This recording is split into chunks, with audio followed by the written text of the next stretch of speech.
পাবৰ কাৰণে ভাৰতীয় ষ্টেট বেংকৰ বিষয়া সভাৰ উপস্থিত গণ্যমান্য ব্যক্তিসকল আৰু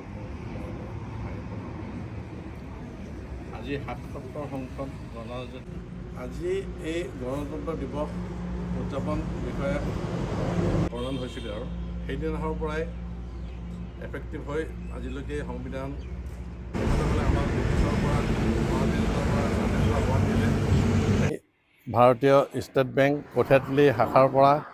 সমূহ অসমবাসী তথা ভাৰতবাসীলৈ এই ৭৭ সংখ্যক গণৰাজ্য দিৱসৰ শুভেচ্ছা জ্ঞাপন কৰিলোঁ।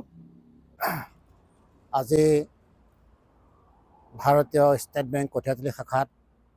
আমি ৭৭ সংখ্যক গণৰাজ্য দিৱসৰ উপলক্ষে আমি আমাৰ যি ৰাষ্ট্ৰীয় পতাকা এই ৰাষ্ট্ৰীয় পতাকা আমি উন্মোচন কৰিলোঁ। আৰু যিহেতু আমি 2020 চনৰ পৰা এই শাখাটোৰ লগত জড়িত হৈ আছোঁ, সেয়েহে আজি ভাৰতৰ গণৰাজ্য দিৱসত আমি অঞ্চলৰ সকলোখিনি মানুহ গোট খাই পেলাই আজি ইয়াতে পতাকা উন্মোচন কৰিছোঁ। মোৰ আহ্বান থাকিল সমগ্ৰ ভাৰতবাসীয়ে আজিৰ দিনটো উলহ মালহেৰে পালন কৰিব আৰু ইয়াৰ জৰিয়তে আমি যাতে দেশখনক আমি উন্নতি পথলৈ আগুৱাই নিবৰ কাৰণে যিমানখিনি আমি কৰ্ম কৰিব লাগে এই আমি অংগীকাৰ কৰিছোঁ আজি ৰাষ্ট্ৰীয় পতাকা তলত।